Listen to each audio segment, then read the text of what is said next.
Hello and welcome to the show. I'm Doris Mangrum, your host, and this is Education in Our Community. I'm excited about my guest here today, who is the founder of Ladies in Red. Brenda Knight is a national leader in education. She is a former member of the Board of Trustees for Napa Valley College and Peralta Community Colleges in Oakland. Statewide, Ms. Knight is a former board member of the California Community College Trustees, and nationally, a former two-term board member of the Association of Community College Trustees. In 2002, Ms. Knight made history by becoming the first African-American woman to be elected as chairman of the board of the Association of Community Colleges. She is the 1995 Oakland Woman of the Year and a Jefferson Award winner for public service. Now, I could go on and on and on about this amazing guest today, but we only have 30 minutes. So, Ms. Knight, welcome to the show. Thank you so much for being here. Thank you. I think we'll just get right into it, and I'd like to talk about your organization, Ladies in Red. Tell us a bit about who they are, how you got started, and some of the things that you do. Well, Ladies in Red is a women empowerment group.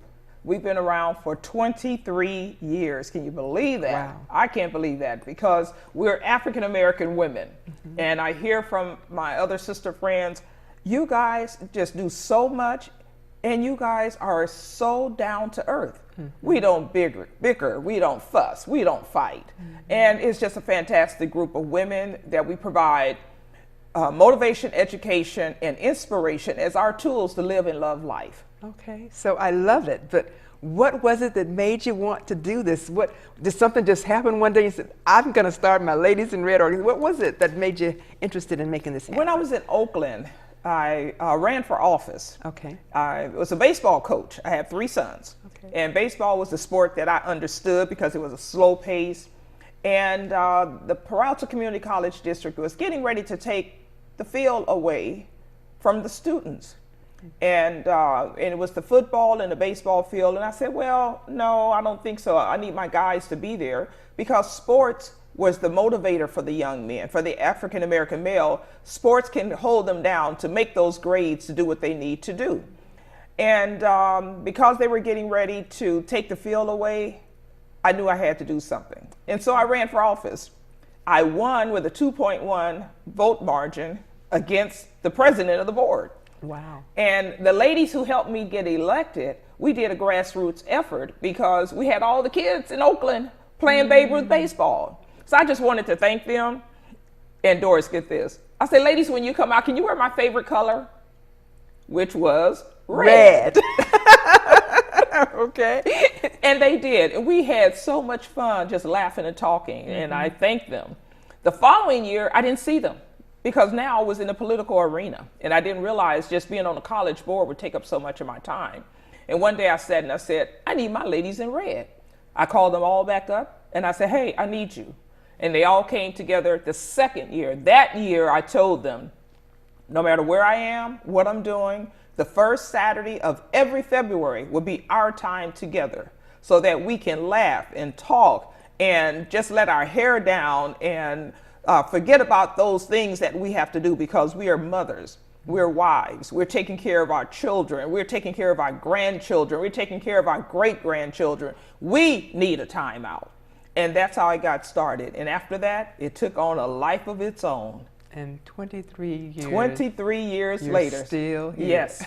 Yes. So we'll weave in some more information about this amazing organization, but I understand that you did something very important with your Ladies in Red organization just recently. Yes. And so would you be willing to share your civil rights tour, I believe you called it? Yes. And what that was about, where you went, some of the highlights, and all of that.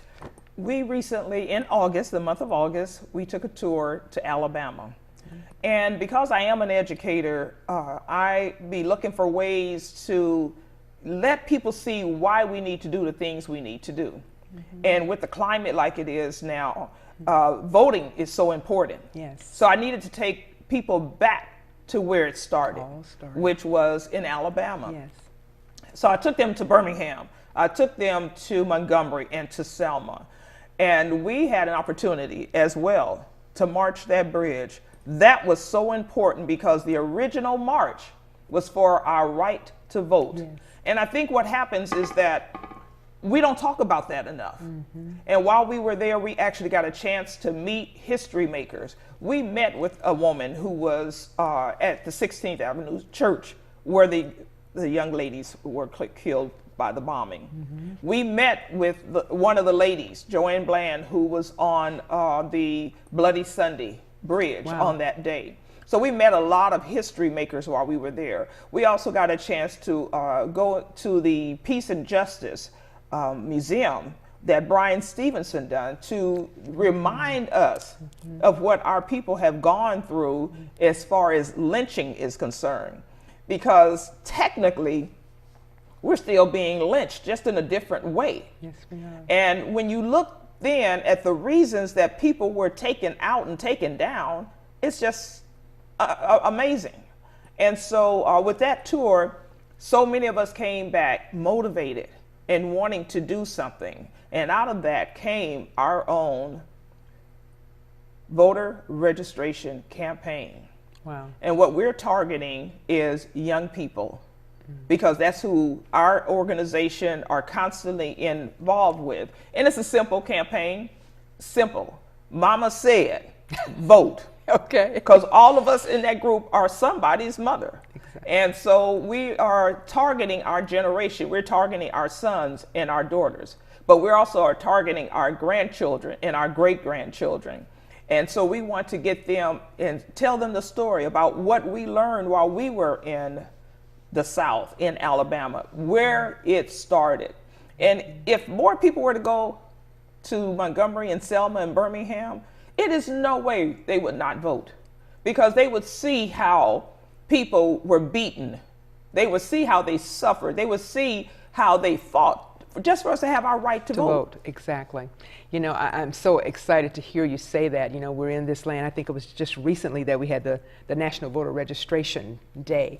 And so we know that in our state that it's coming up much sooner. We're more important. But yes, voting, period, it is so important. And to hear you say that you're talking to our youth to help them understand now, because you now have probably new eyes, even though you knew it. Yes. You've seen it fresh. And so now you have new eyes about the price that was paid, the lives that were lost, the Bloody Sunday. Yes. It all became very real. So I'm excited to hear that you're going to be doing this voter registration drive. So if you will, you went over and glazed over your trip. Yes. You said you went to Birmingham. You said you went to Montgomery. You went to Selma. Give us a little turn or view into Birmingham, and then I want you to take us city by city.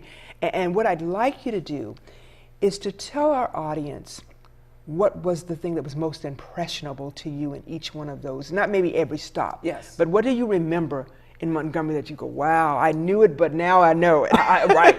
And we had a lot of those moments, Doris, when in each city we did take the city tour as well. Mm-hmm. But when we stopped in Birmingham, Birmingham has the Rosa Parks Museum. It was so amazing to hear that story and how they shut the city down. And for us to sit there and listen to the story that was told, that was so, oh my God. I just sat there, all of us, we were just like, wow, look what happened here. We went to the Civil Rights Museum. And that Civil Rights Museum showed us all the people who were involved during that time back in the 60s, and how many women were actually involved. And then the Freedom Rides Museum, that was powerful. And you know, all of these years, I forgot that Congressman John Lewis was one of the Freedom Riders. Yes. And when I was sitting there listening to the story, it's like, that's right. That's why I love that guy so much. For him to still be around in Congress now. Mm-hmm. And you know what I admire about him? He doesn't forget it. He don't let us forget it. No, he does not. He does not let us forget it. Mm-hmm. And so Birmingham had a lot to offer there. And so when we stopped over in Montgomery was where we were housed at because it was closer for us to go back and forth from Birmingham and into Selma.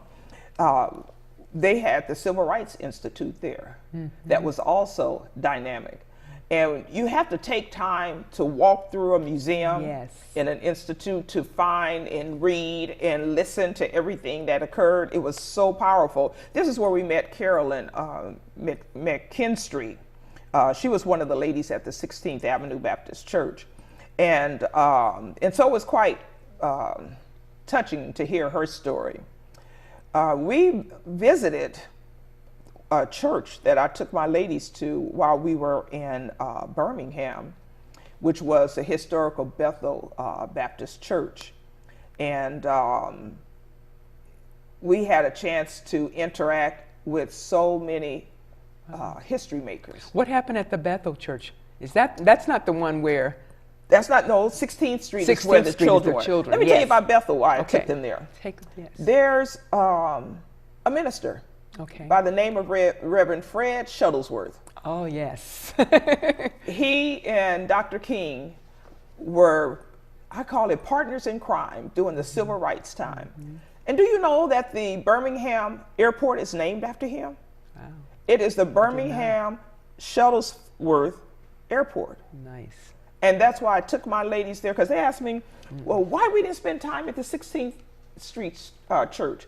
I said, because I wanted to teach you a little history that you didn't know about. Something new. Yes, yes. And by going to Bethel, they got a chance to find out the man who was named at an airport that we flew into for this trip. Amazing. Was an African-American man. You know, every time I find out things that happen with our people, it just makes you stand up and make Doesn't you it? stand up and be proud. It's like, wow, look Yes. at that. Because it's hidden Yes, history. it is. You know, It it's not in is. our main books. We don't want us to know everything. Right, exactly. Exactly. And also in Birmingham is the Negro Southern League.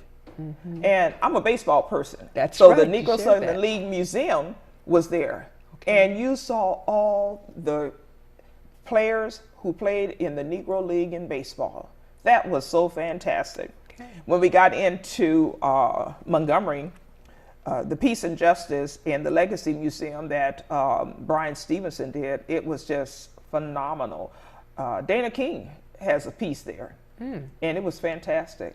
And so it was really interesting for me to introduce her piece that was there, because everyone knew Dana from being on the news out here. That's right. And so we got a chance to see that, and we worshiped at Dexter Avenue Baptist Church. It's Dexter King Avenue Baptist Church.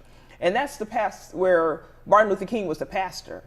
A lot of people have heard about Dr. King preaching at so many different churches. I think a lot may think he was a pastor in Atlanta, Yeah, but he wasn't. Yes. No, yes. he preached. That's true. But he was the pastor in the church in Montgomery. So that's where he pastored at. And when we got into Selma, oh my goodness. Yes. We had an opportunity to actually retrace the steps of that first march and how they had to come from Selma. Well, you know, they didn't make it the first time. They had to do it a second time. But that second march, when they came and they walked from Selma to Montgomery, when our tour guides took us to see how far they had walked, those 54 miles, my God. And here, this was the 54th year of celebration.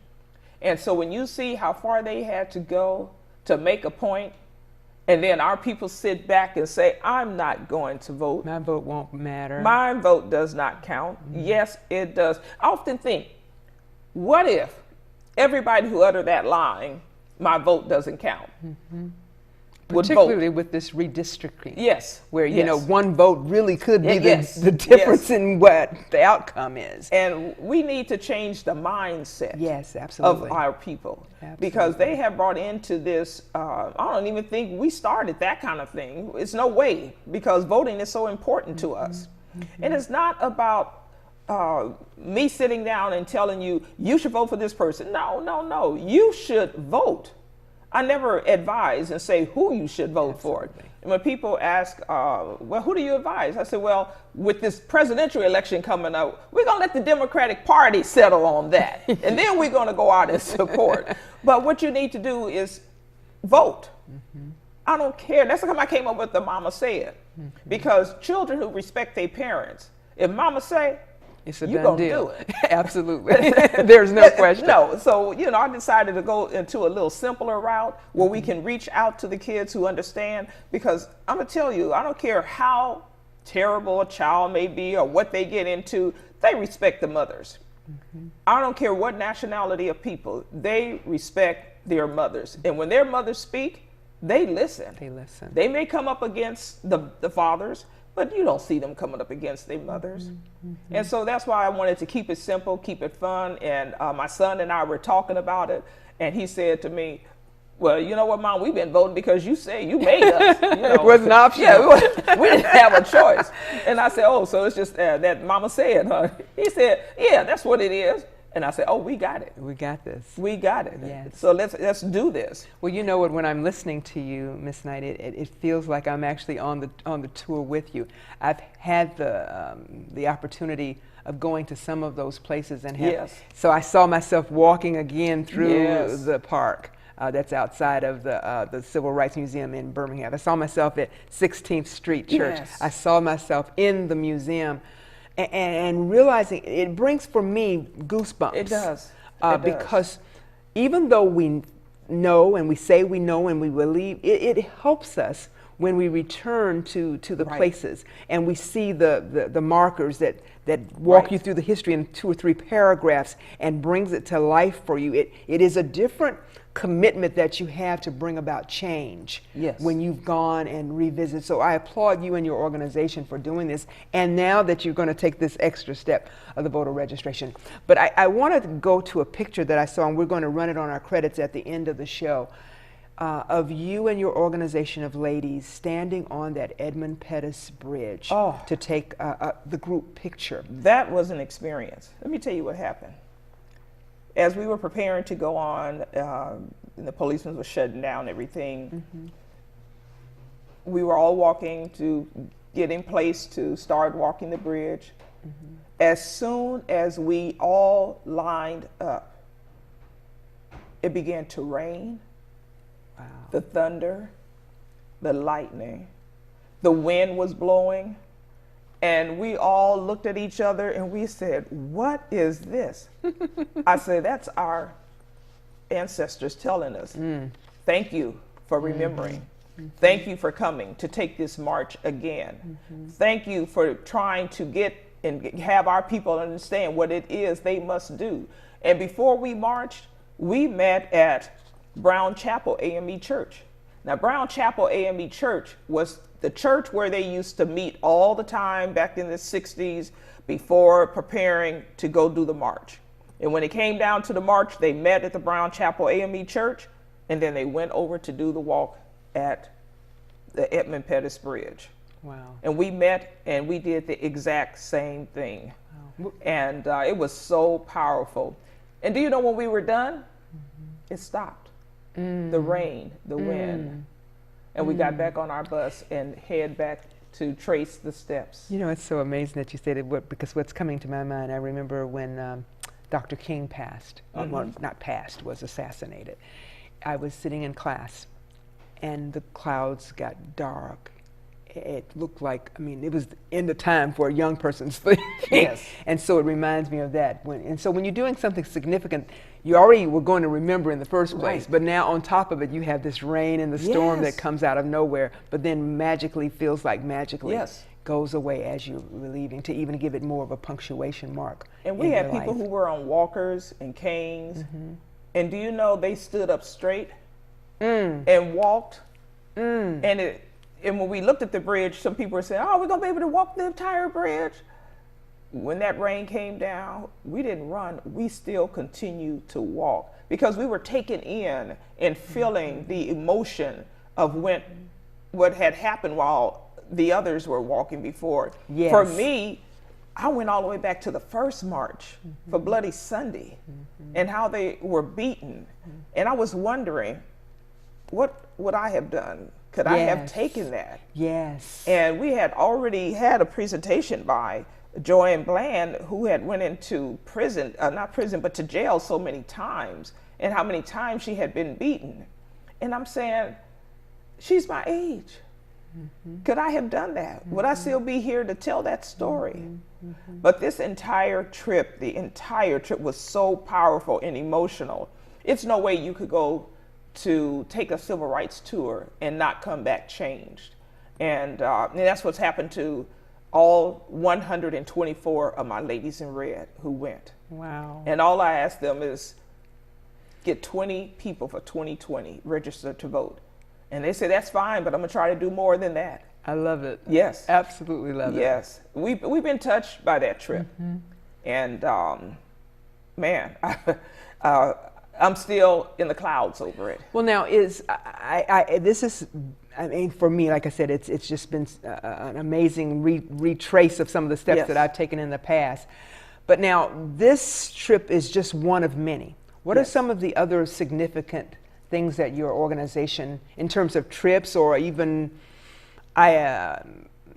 events that you've shared with the community with your Ladies in Red? Well, Ladies in Red, we've been around for 23 years, and so we've done a lot of partnering with other groups. One that stands out really strong for me is Stanford with their African American breast cancer program. Okay. We have partnered with them, and I'm a participant there every year. Okay. I am the Mistress of Ceremonies for that show, for their conference rather. Okay. And so we love supporting that. We have actually supported a school in Nairobi for young girls. Okay. And we've seen how they've come through the program, graduated, went on to college. McClymonds High School, I can recall a couple of years ago when they won a championship, and someone had donated suits for them, but they needed ties. And they came to us. And I said, oh, we would love to get the ties as long as the ties are red. Those young men look so wonderful in their suits and ties. Okay. Then for the last 13 years, we've actually been traveling. And what I like to do is to show them the history. So we have been kind of going through Martin Luther King's path. Because we've been to Memphis and to the Lorraine Motel and the National Civil Rights Museum. So we've done that. We have taken other trips to, oh my goodness, we had fun when we took Hawaii. I got them off the history buff for a minute. Okay. We go to New York quite a bit because I like to introduce the theater, and we like going supporting African American musicals and African American plays, and we'll do that and go in big numbers. So you take just one trip a year, or do you do as many as you? I try to do 2 to 3 trips a year. Nice. Because now that the African American Museum has opened in Washington, D.C. I'm sure you've done that. We were there. We were one of the first groups that went there when it first opened. Yes. And so after I saw that, I made a commitment of not stopping that tour until I have taken 1,000 people to see that African American Museum. It is fabulous. It is. Yes. It is. And so we've done that. And also when in D.C., we're able to go up to Frederick Douglass Home. Nice. And to see that. Nice. So everywhere we go, there is something of our history to see. And we've been on so many different other trips. We've been to New Orleans, we've done the Dallas, we've done Chicago. And so whenever we're doing those types of things, we're still going to see what the history is of that city while we're there. Well, you know, the amazing thing about any city, every city has African American history. Yes, it does. And so with what I'm hearing from you, it may not be that it's out there where everyone can see, but you're going to find it. Oh, yes, and I you and do. your organization Yes. are going to uncover it. Yes. So it may be that nugget, that piece of gold that you find in your travels that maybe was not known before you took your trip. Exactly. So this is so exciting to me. What would you say, because you sound now to me as I'm listening to you that you are a first-class travel person in terms of not only going and seeing the places, but then being probably the facilitator of making it happen. For someone who's listening and getting excited and thinking, wow, I want to do this and I'd like to take my group, and I'm assuming that each time you've been with at least maybe 20 women or more, would you say? Well, each time we've gone as a group with Ladies in Red, the smallest group we've had has been 50. Okay. Yes. So we're talking serious group here. Yes.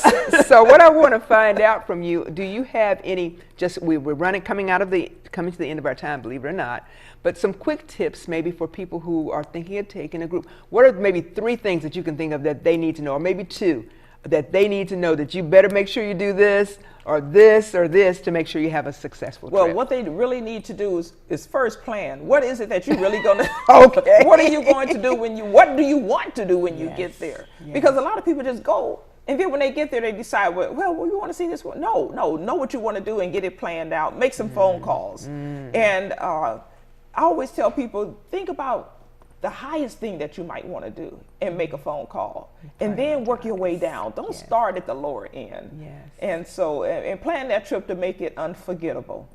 Every trip I plan, I want to make first have a wow moment, and when it's over, I want it to be unforgettable, an unforgettable journey. Well, you know, I've just been on the vicarious end of this with you, and it has been an unforgettable 30 minutes for me. So I can't even imagine what it must be like for those who have experienced it firsthand.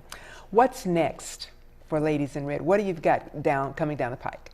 Well, next year I had planned to go to South Carolina because I wanted to see that history there. But because this civil rights tour have taken on a life of its own, I plan to return to that next year to take another group of people. But I'm also going to be going back to Memphis because to see the correlation of Dr. King. And going to Memphis and to Alabama, you really see that history of Dr. King and the civil rights movement. So I will be going back there, those two places, and going back to, because we haven't been back to the museum in a year. So it's time for us to get back there so people can see the museum. And I think all young people should go to Washington to see that. Okay, well, you know, I could sit here. We're going to definitely have to have you come back again, Ms. Knight. I would because love to. you're a wealth of information. And I'm sure that some of you who are watching today have gleaned a lot of information from Ms. Knight and been excited just as I have to hear this education and community icon talk about all the wonderful things that she and her organization have done and why they ring so significant, not only from historical point of view, but for today to be an impetus for us to move forward in registration and doing things that are going to help move our people forward. So again, I thank you, Ms. Knight, for being with me today. And as always, go out, make this a great day. Do something good for someone else. Thank you. Thank you. It's been a pleasure.